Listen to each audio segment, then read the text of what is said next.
भागवत गीता केवल साइकोलॉजी के लिए एक अच्छी बुक ही नहीं, बल्कि इसमें बायोलॉजी, फिजिक्स, मैथ और एस्ट्रोलॉजी जैसे कई टॉपिक पर कई ऐसी बातें हैं जिनके बेस पर बड़ी बड़ी खोज यानी कि डिस्कवरी हुई है। जो मॉडर्न साइंस आज पता लगा रहा है वो सब तो भागवत गीता में बहुत पहले ही लिखा जा चुका है। आप यकीन मानो या मत मानो, लेकिन आज भी दुनिया के कई महान रिसर्चर भागवत गीता को पढ़ते हैं, किसी धार्मिक मकसद के लिए नहीं बल्कि एक प्योर साइंस बुक की तरह। आप किसी भगवान में यकीन करते हो या ना करते हो, लेकिन आपके जीवन की तमाम समस्याओं के समाधान भागवत गीता में दिए गए। भागवत गीता में मॉडर्न साइंस के ऐसे दावे करते छद में विज्ञान से लबरे जैसे ढेरों लेख और वीडियोस आपको गूगल से लेकर तमाम सोशल मीडिया तक तैरते मिल जाएंगे। लेकिन सच क्या है वो हम आपको बताएंगे। आज के वीडियो में हम जानेंगे क्या भागवत गीता एक साइंस बुक की तरह पढ़ी जा सकती है। क्या भागवत गीता में वाकई साइंस की कई थ्योरीज हैं? क्या भागवत गीता में आपकी हर समस्या का समाधान है? भागवत गीता आखिर है क्या? इसका असल मकसद क्या है? लेकिन शुरू करने से पहले एक बात मैं क्लियर कर देना चाहता हूं। भागवत गीता करोड़ों हिंदुओं की आस्था से जुड़ी है, इसलिए मैं जो भी कहूंगा वो सिर्फ ऐसे दावों के आधार पर ही कहूंगा। मेरा पर्सनली कोई इरादा नहीं है आपकी भावनाओं को ठेस पहुंचाने का। सो आप तुरंत जजमेंटल होकर यानी अपनी कोई धारणा बनाने से पहले मेरी बातों को जरा ध्यान से सुनना और फिर अपना कोई ओपिनियन, अपनी कोई राय मेरे बारे में रखना। गीता अगर कर्म करने की बात करती है तो पाखंड और झूठ की जड़ें खोदना, छद में विज्ञान की परतें उधेड़ना ही हमारा कर्म है। इसलिए बड़े धैर्य से भावनाओं को थामकर बने रहे मेरे साथ इस वीडियो के अंत तक।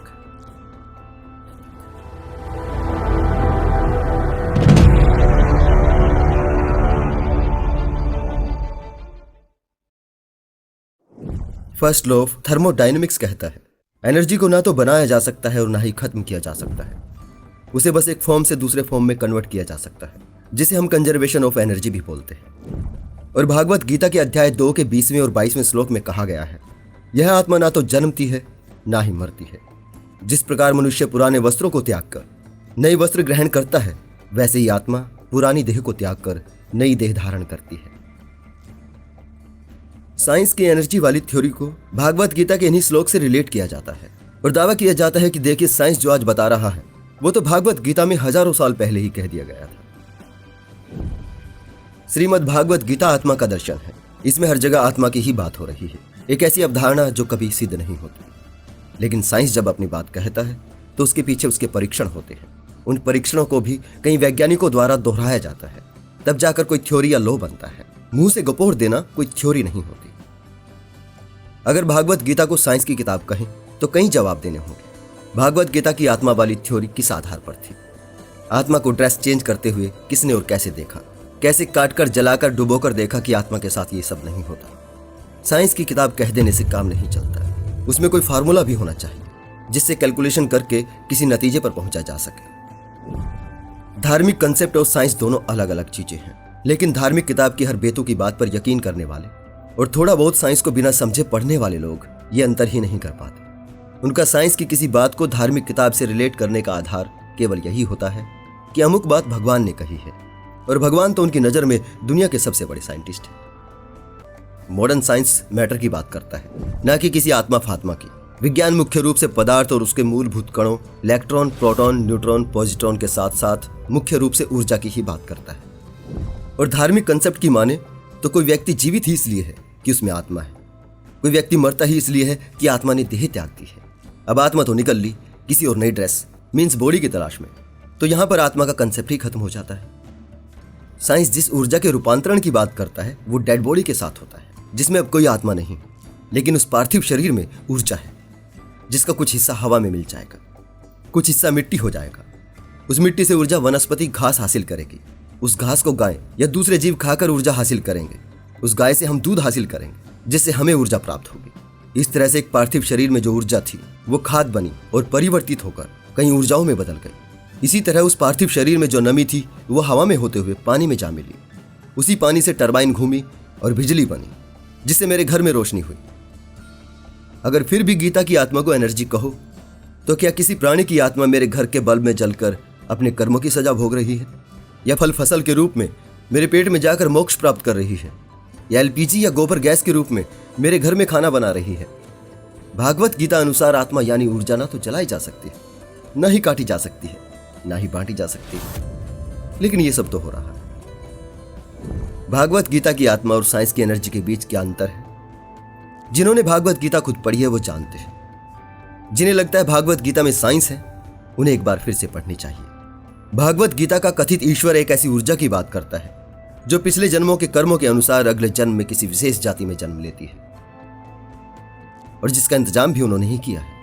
ये जो वर्ण व्यवस्था है, ब्राह्मण, क्षत्रिय, वैश्य, शूद्र, ये विभाजन मेरे द्वारा यानी ईश्वर के द्वारा ही रचा गया है। भागवत गीता को लेकर किए जाने वाले कई दावों में से एक दावा यह भी किया जाता है कि भागवत गीता एक बहुत ही मोटिवेशनल किताब है, और इसकी तारीफ में कई छोटे बड़े पतले मोटे मोटिवेशनल स्पीकर भी बोलते नहीं थकते। इसके एक श्लोक का हमेशा जिक्र होता है जिसका अर्थ है, तू कर्म कर, फल की इच्छा मत कर। लेकिन फैक्ट तो यह है कि फल की इच्छा के बिना कोई कर्म कर ही नहीं सकता। आप कोई जॉब करते हैं, कोई कहे कि सैलरी की इच्छा ही मत कर, मिले ना मिले तू कर्म करता रहे, क्या आप वो जॉब कर पाएंगे? नहीं ना। कार्य ही कारण का सिद्धांत होता है, कॉज एंड इफेक्ट। किसी को कहो कि इफेक्ट की सोच ही मत, तू बस कॉज पैदा कर, वो आपको पागल कहेगा। और निष्काम कर्म क्या होता है? निष्काम भी तो एक इच्छा है। रही बात भागवत गीता से शिक्षा लेने की, तो भागवत गीता तो भानुमति का पिटारा है। इससे हर कोई शिक्षा ले सकता है, लेकिन अच्छी और बुरी दोनों तरह की। यह किताब हर किसी को मोटिवेट कर सकती है, एक बिजनेसमैन को भी, एक नेता को भी, लेकिन एक चोर को भी। तू बस कर्म कर, फल की चिंता ना कर। अब एक चोर अगर भागवत गीता के श्लोक को पढ़े और उस पर अमल करे तो बुरा क्या है? उसका कर्म तो चोरी करना है। और आगे भागवत गीता और भी दृढ़ता से उसे ये कर्म करने की प्रेरणा देती है, क्योंकि भगवान तो स्वयं कहते हैं, हर शय में मैं हूं, पाप में मैं, पुण्य में मैं, जुए में मैं, सभी में मैं ही हूं। मेरी शरण में आकर तू हर पाप से मुक्त हो जाएगा। इस श्लोक पर बहुत सी सफाई भी दी जाती है। कहा जाता है कि कर्म कर, फल की सोच ही मत। इसका मतलब यही है कि रिजल्ट क्या निकलेगा इसका प्रेशर दिमाग पे मत रख। भागवत गीता कोई विज्ञान की किताब नहीं, भागवत गीता में किसी समस्या का कोई समाधान नहीं, बल्कि ये सभी धर्मों के ग्रंथ आज समाज के लिए खुद एक समस्या है। तू कर्म कर, फल की चिंता ना कर, इसका मतलब तो धरातल पर यही नजर आता है कि मेहनत के फल पर मेहनती का अधिकार नहीं है।